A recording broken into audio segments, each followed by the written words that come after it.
Some crimes are so heartbreaking or shocking that they earn the label crime of the century.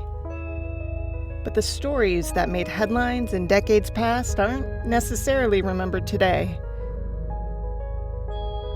I'm Amber Hunt, a journalist and author, and in each episode of this show, I'll examine a case that's maybe lesser known today, but was huge when it happened.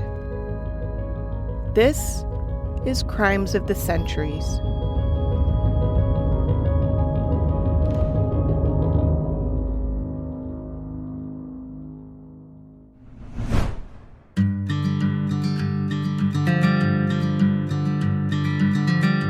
In 1913, Atlanta, Georgia was still struggling to recover from the Civil War some 50 years prior. You might remember from history class that the city had been seized and burned in 1864. After the war, the South had to spend more money on reconstruction than the North did, and that meant it was good business for middle-class Northerners to move their businesses down south. They weren't exactly welcome. That's where the phrase carpetbagger comes from, but they were pretty successful. There were huge divides in the South between Yankees and Confederates, sure, but also between white people and black people and between the haves and have-nots. Little Mary Phagan's family was among the have-nots. Just consider that for a moment. She was a 13-year-old child laborer who did a repetitive task. She inserted rubber erasers into eraser tips at the National Pencil Company on Forsyth Street in downtown Atlanta. This is from a 2015 interview with Steve Oney, who wrote a book about the case. He noted that this was an era before federal child labor laws. Day after day, hour after hour, she earned pennies an hour. She had no hope of going to high school. Forget about college. One day, she went to fetch her paycheck. The next day, her face was splashed on newspapers under the headline, "Girl Slain in Strangling Mystery." Mary was born in Alabama as the youngest of 4 children. The oldest was Benjamin, born in 1893. Then came Allie in 1894, followed by Charlie in 1896. Mary was born in 1899. The same year, her 25-year-old father died, from what I can piece together from Find a Grave and Ancestry.com. Mary's mother remarried soon after and moved the family to Atlanta.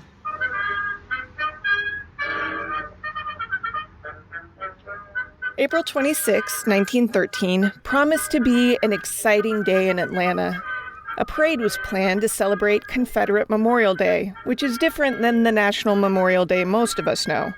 This one began after the Civil War in southern states to honor the Confederate war dead.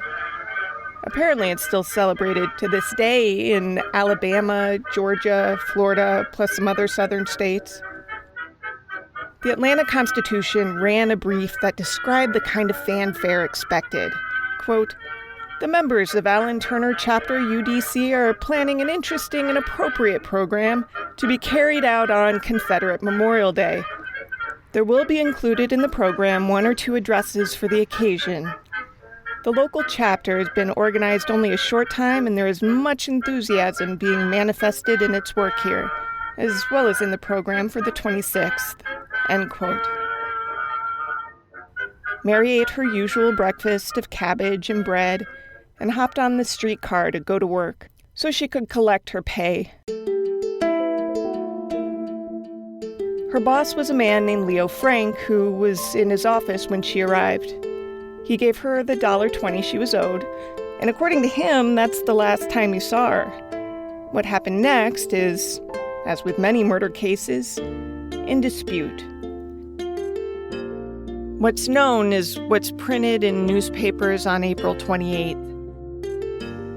Mary Phagan's body was found by a night watchman around 3:30 in the morning in the pencil company's cellar. Mary, wrongly reported at first to be 15 years old, was filthy, with a gaping wound in the back of her head, bruises and cuts all over her body, and some cloth knotted around her throat.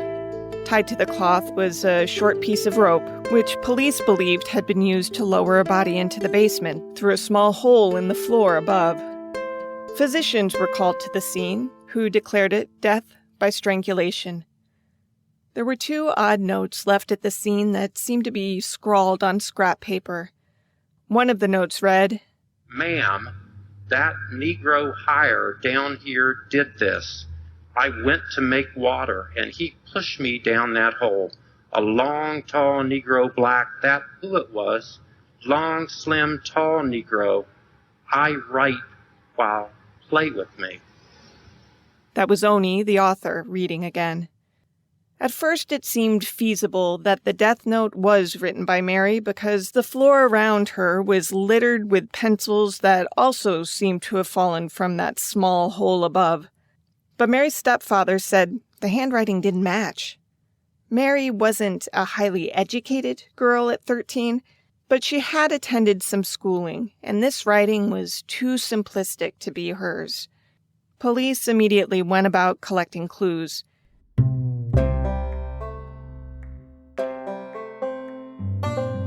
They realized the cloth around her neck was actually torn from her underclothing.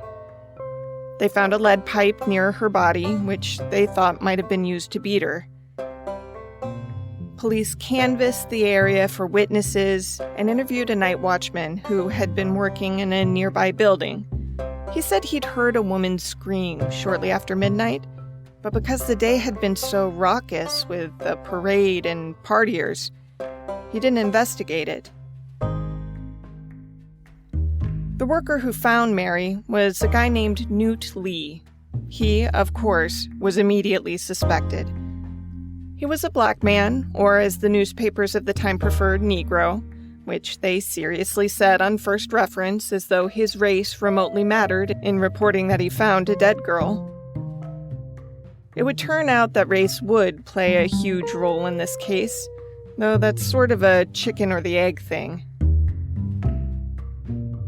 Now, Newt Lee wasn't a dummy. He saw that note blaming the long, tall Negro and immediately realized he'd be under suspicion. He insisted he had nothing to do with Mary's death, though. He had just been doing his nightly rounds when he happened to see her in the dimly lit basement.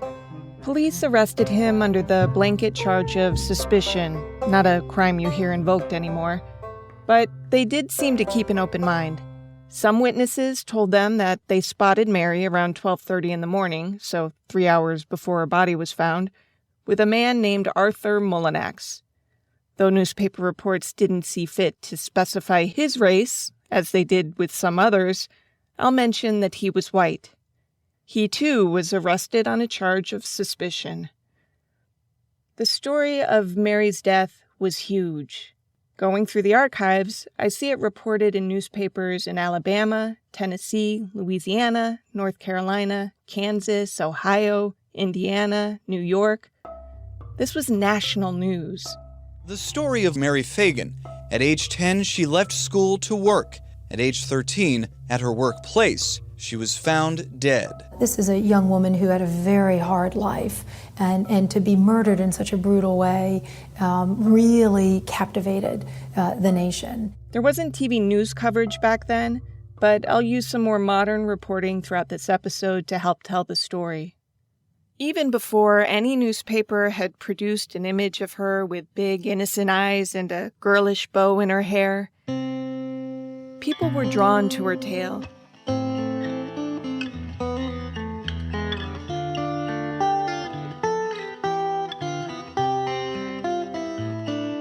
She was just so young, so undeserving of this kind of shocking violence. I mean, her big claim to fame so far in life was that she had earned raves playing Sleeping Beauty in a church performance the year before.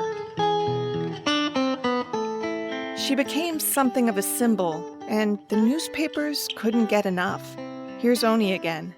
It didn't help that Atlanta was in the midst of a horrific newspaper war. There were 3 independent newspapers in Atlanta at the time, the Journal, the Constitution, and the Atlanta Georgian, which was owned by William Randolph Hearst. And the Hearst paper just went wild with this story. When police approached Leo Frank, Mary's boss as the superintendent of the pencil factory, he seemed really nervous. He was a small man, aged 29, who happened to be Jewish. he lived with his wife, Lucille.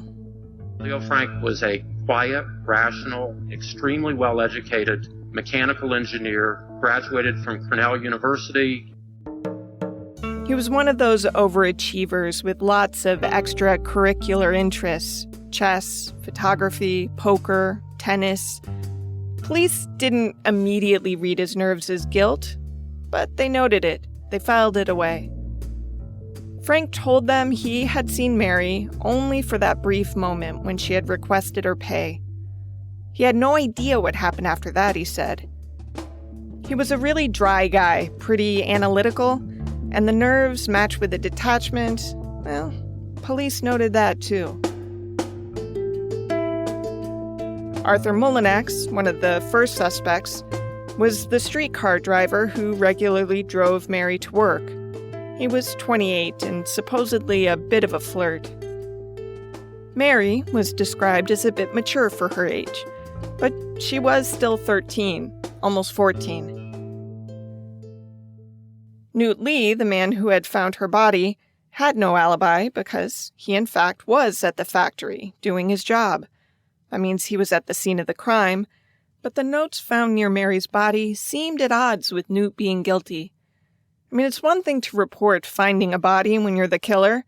It's another to leave notes, actually implicating yourself as the killer. And who would do that? Police also looked at a friend of Mary's who had previously worked at the pencil factory with her. Around 6 p.m., Leo Frank had stepped out of the factory and run into James Milton Gant, called Jam by people who knew him.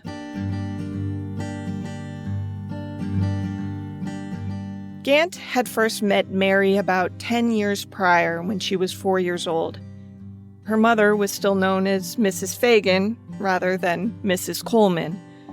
After Mary's dad died and her mother remarried, they moved away from the Marietta area where Gant had lived and into the city, where Gant and Mary would reconnect as co-workers. Frank had reportedly fired Gant in early April because the payroll was short a buck or two, and Gant worked as the paymaster. Considering Mary's entire pay for that week was $1.20, a couple of bucks was a significant amount of money for the company. It's tough to know if this description is true or if it was embellished with hindsight, but Newt Lee and Gant both told police that Frank seemed to jump back when he saw Gant, like he was nervous to see him. Gant, who was in his early 20s, asked to go into the building because he had left some shoes there and he wanted to get them back. Because of Gant's unexpected appearance at the plant that specific day, added with his known friendship with Mary, he was added to the suspect list and held not on a charge of suspicion this time, but on a charge of murder. Still, Leo Frank as a suspect was gaining traction. Now, Leo being Jewish matters because, if you know your history, sentiment toward Jewish people wasn't great at the time. I mean, it's still not, as ridiculous as that is, but the world stage in 1913 was definitely not friendly. The late 1800s had brought an influx of Jewish immigrants, some of whom indeed found the American dream for which they were searching. And some people being the disappointing cretins we know possible, there were folks who decided it was unfair for anyone to move to a new country and, do well. Jealousy is a hell of a thing. This was a worldwide problem. You don't need to point to specific events in the early 1900s to know anti-Semitism was rising. All you need to know is that some high-profile people who went down in history as majorly anti-Semitic grew up in this time period. Henry Ford, who would write a series of articles about a vast Jewish conspiracy infecting America.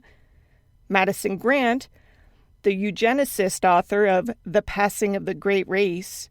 And then there was Hitler. The crush of immigrants from Eastern Europe prompted this wave of nationalism and nativism. And you may have noticed from events in more recent history, those sentiments seem to be accompanied by an us versus them mentality. The them in that period were Jewish people. That was the backdrop that made Leo Frank's Judaism relevant.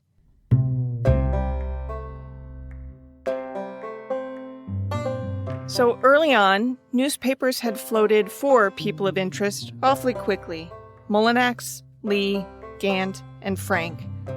There's also mentioned in at least one newspaper report about 2 other black employees being held at the factory, though their names were never published. It seems worth noting that things today are quite a bit different than they were back then. Imagine learning of a crime and then hearing that 6 disparate people were being held in jail as police investigated. And that's not how it would happen today.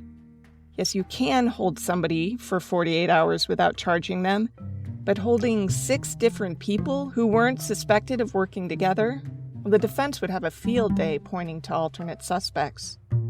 We journalists try to be careful about publishing early suspects' names, too. There's no rule against it, per se, but we're mindful that public opinion is a powerful thing, and publishing someone's name attached to a murder inevitably puts a cloud of suspicion over that person, even if they're ultimately cleared.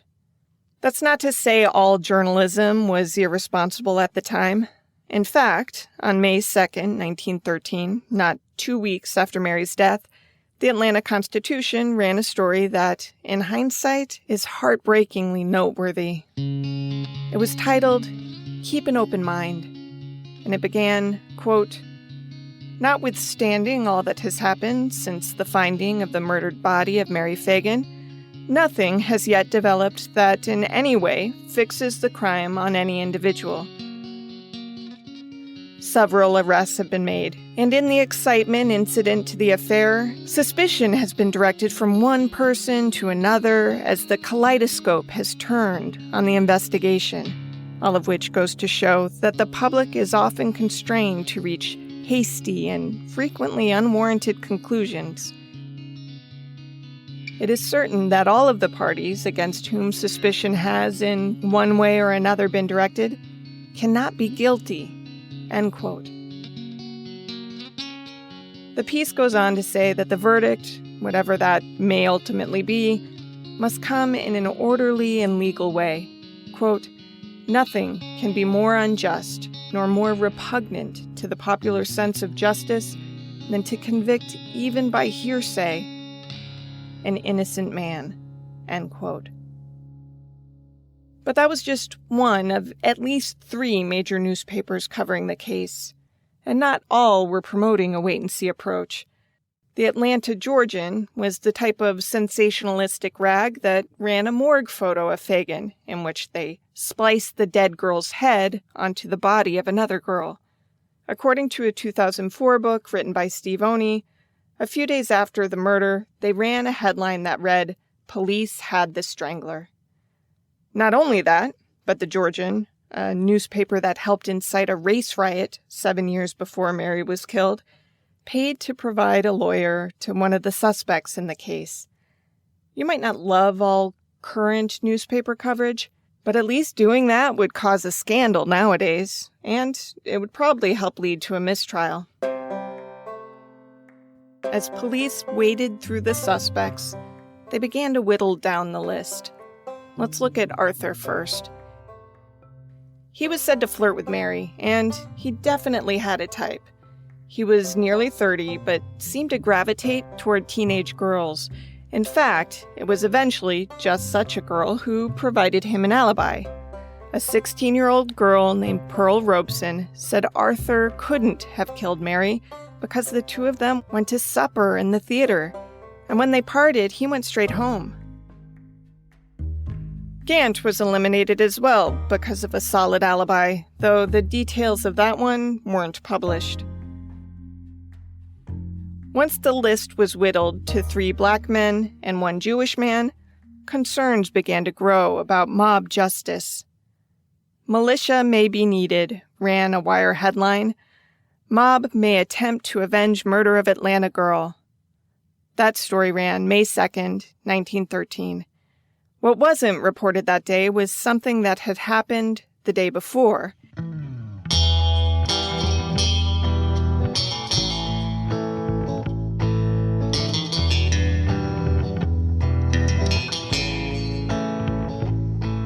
Yet another man had been arrested in connection with Mary's death. That man, Jim Conley, was a factory worker who had been spotted trying to wash some stains out of his shirt. Those stains were later identified as blood stains. That was the most incriminating evidence found to date. Mullinax had maybe been spotted with Mary, and Gant had simply been at the building. Frank had paid Mary her salary. Lee had found her body. Those were all noteworthy facts, but they're not incriminating. Bloodstains? Well, that was another matter. Conley had a few conflicting explanations at first, but he eventually offered one the detectives liked. Yes, he said, that blood was Mary Phagan's. He had helped hide her body, he said, but he hadn't killed her. That had been done by the man who forced him to help. Leo Frank. Conley explained that he wrote those grammatically nightmarish letters found by Mary's body, and that he did so on Frank's order. He told the police that Leo Frank dictated those notes to him to pin the crime on yet another black man, that Leo Frank was in the habit of seducing young women at the pencil factory, and that Conley had served as Leo Frank's guard during his assignations, and that one of the assignations, the one with Mary Phagan, got out of hand, and Leo Frank was violent, and Mary Phagan ended up dead. Conley's statements changed everything. The detectives on the case went from casting a broad net with seemingly endless possibilities to zeroing in on Frank, despite evidence that undercut that theory. That Leo Frank was Jewish was one strike against him. That he was well-educated and well-off, that was another. The third strike was all about geography. This is Mark Markowitz, director of the Anti-Defamation League, followed by Richard Bands, director of the Southern Museum. Both were talking to USA Today in 2015. He was the ultimate New York Jew living in the South. And that brought out for a lot of anti-Semitism that lay beneath the surface in the South. You have this southern white 13-year-old girl who is murdered at the hands of what becomes this stereotypical evil northern foreigner. In trial, just 2 months after Conley's arrest, prosecutors presented a problematic case in a packed courtroom left with standing room only. Conley was their star witness. He had worked as a sweeper at the factory and provided details so graphic that the judge reportedly cleared the courtroom of women and children for him to testify.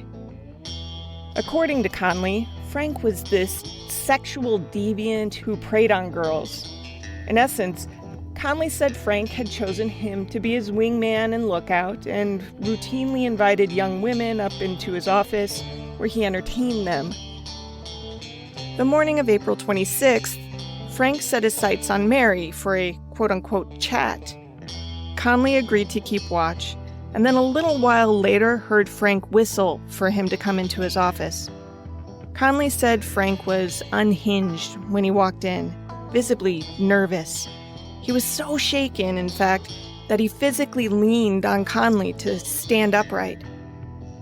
He explained that little Mary Phagan hadn't been interested in chatting and that Frank had struck her and left her in the machine room. He sent Conley in to get her, and Conley said that when he approached, he saw the dead girl on the floor with her arms outstretched. Frank told him to wrap up the body and hide it in the basement. But when Conley found it difficult to carry Mary's 125-pound frame, Frank helped get it onto an elevator. He bribed Conley to keep his mouth shut and supposedly muttered, "Why should I hang?" Frank then instructed Conley to write the notes, implicating Newt Lee as the killer.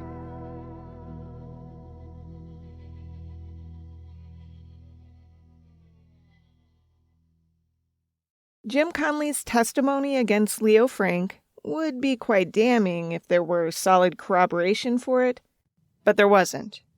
More than 20 character witnesses testified on Frank's behalf, and those who testified against him usually had little worse to say than Frank made the girls uncomfortable with his nervous mannerisms. Several people, both young workers and contemporaries, said Frank had a stuttering, clinical sort of personality, but that was normal for him.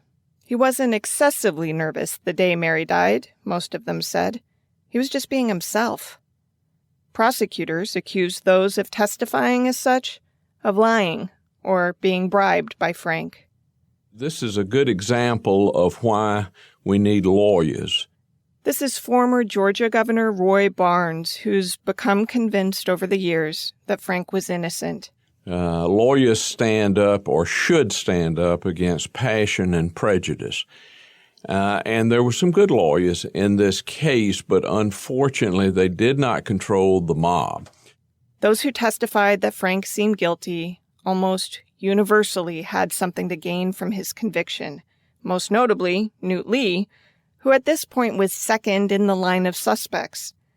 Lee's most damning testimony was that Frank had called him that day and asked how the plant was doing when he normally wouldn't have. It was hardly a smoking gun. Defense lawyers tried to shake Conley's testimony, but aside from acknowledging that he had told inconsistent statements, he held to his story. And for whatever reason, that story is the one the lead detective on the case believed.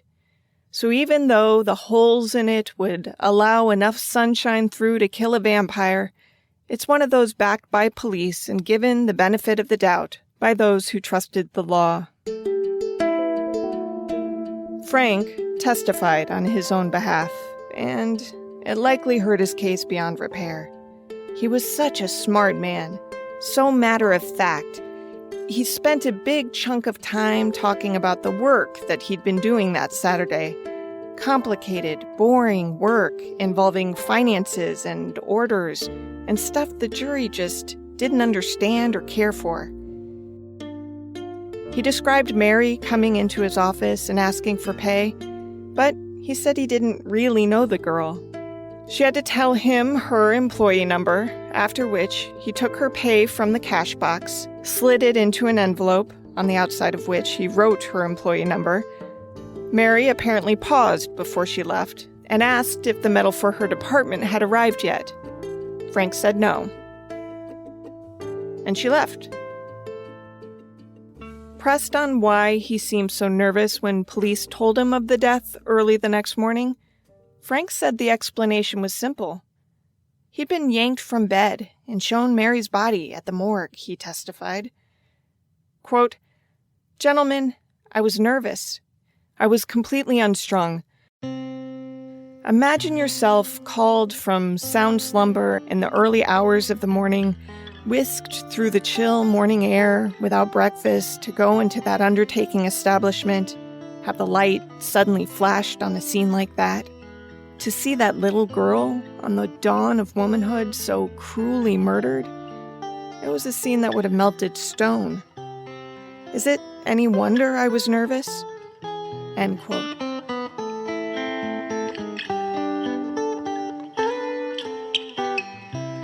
The investigators had embraced Frank as a killer, in part because he hadn't been terribly cooperative after he was accused of murder early on.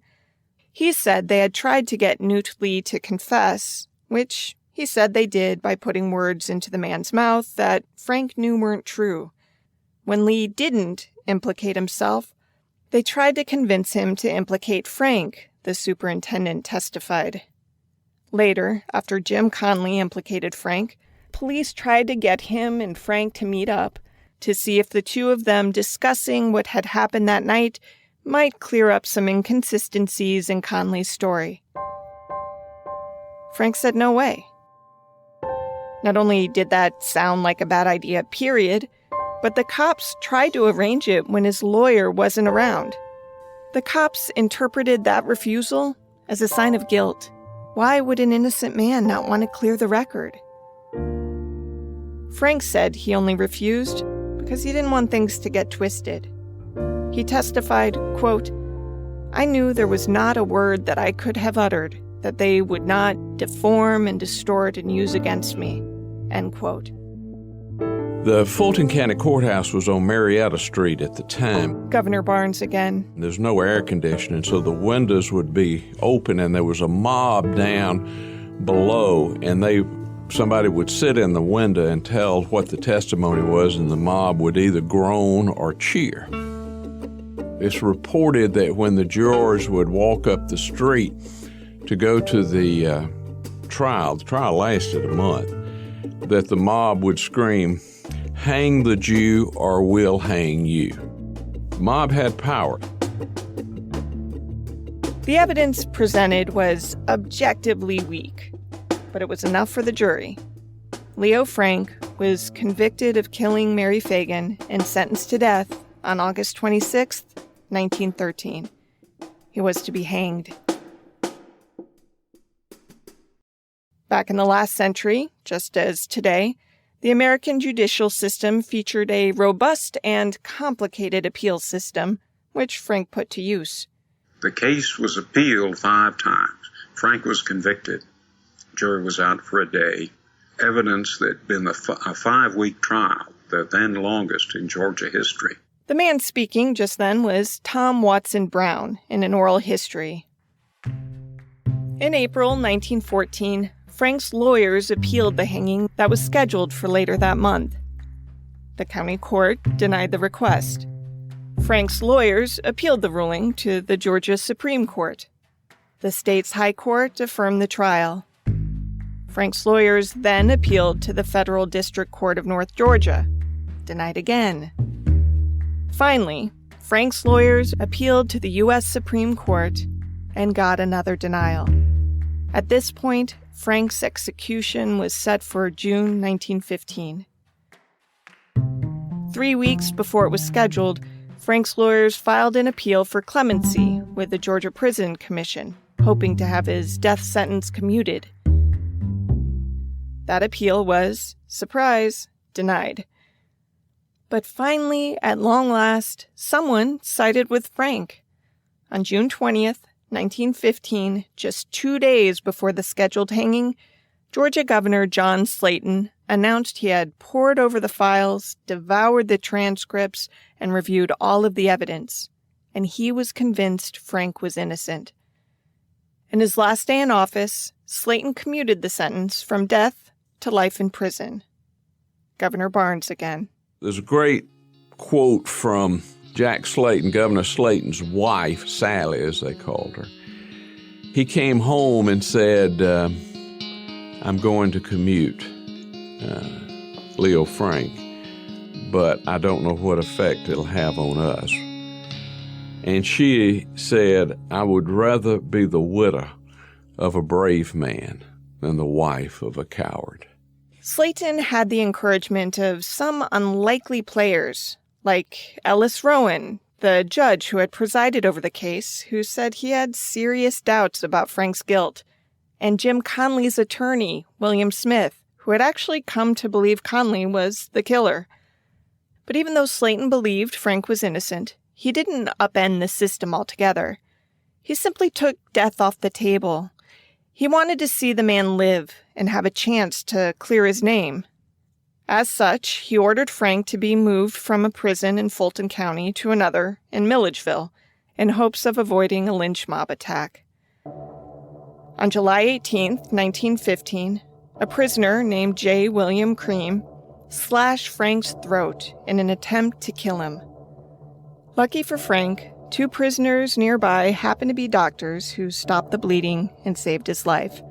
But Frank's luck was running out. On August 16, 1915, a caravan of some 25 armed men arrived in Milledgeville and surrounded the prison. They cut the telephone lines, surprised some guards, drained police vehicles of gas, and kidnapped Frank. They drove for hours back toward Marietta, where Mary had spent her childhood, and they asked if Frank had any last requests. Yes, he had one. That his wedding band be returned to his wife, Lucille, who had stood by him and never doubted his innocence.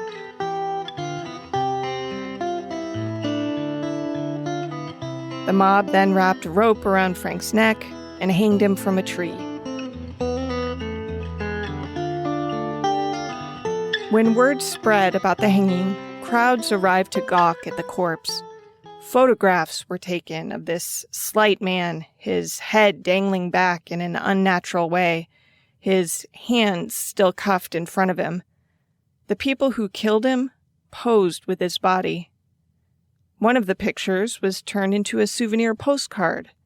Former Governor Barnes said, "There's a picture of Leo Frank hanging from the tree off Fry's Gin Road in Marietta, and Judge Newt Morris, who was the Superior Court judge, was standing there by the tree. The sheriff, the former sheriff, the current sheriff, they had all of these outstanding members of the community that were involved in this in one way or another. And the greatest question I've always had was, these people who are considered to be the pillars of the community, what happened to them that they went so crazy? This is the only Jewish lynching that they have found in American history. Now, unfortunately, and a blot on our history, the lynching of African Americans was fairly common. It's been estimated there were over 4,000 lynchings of African Americans, but this is the only Jew. Every murder has ripple effects that extend far beyond the original victim and their family. This one sparked enormous change on a lot of fronts. Soon after Frank's lynching, the 2-year-old Anti-Defamation League catapults into a national force against hate. And on Stone Mountain, the Ku Klux Klan rallies and reforms, an homage to the Knights of Mary Phagan. Both the ADL and KKK exist today. Many white supremacists still have that actually etched as a tattoo. The white supremacist movement sees Leo Frank as a win for them. The Anti-Defamation League was founded in September 1913, in part because of the anti-Semitism highlighted by Frank's arrest and trial. The group that hanged Frank, which at the time called themselves the Knights of Mary Phagan, regrouped in November 1915 after the hanging and declared themselves the Ku Klux Klan Reborn. And then there was this. An April 30th, 1913 story in the Atlanta Constitution read, if children of such tender years were not forced to work, Mary Phagan might be living, said Dr. A.J. Meckelway of the Southern Sociological Congress. The quotes came from a speech Meckelway had given at the Wesley Memorial Church the night before.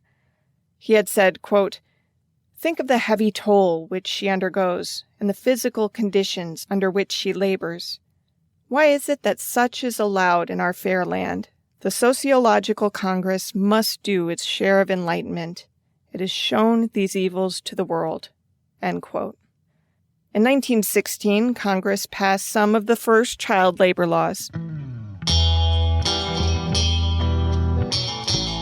70 years after Mary was killed, in 1982, a witness stepped forward with new information. Alonzo Mann had been Frank's office boy in 1913. He had testified in Frank's trial, but only about his boss's general demeanor, which he said was affable. Decades later, he told reporters of the Tennessean that actually he should have been called as a witness to the crime. Inflammatory murder from Georgia's past comes back to life. The tragedy of Leo Frank and Mary Phagan is revived when the Fulton County District Attorney began to form what he calls a conviction integrity unit.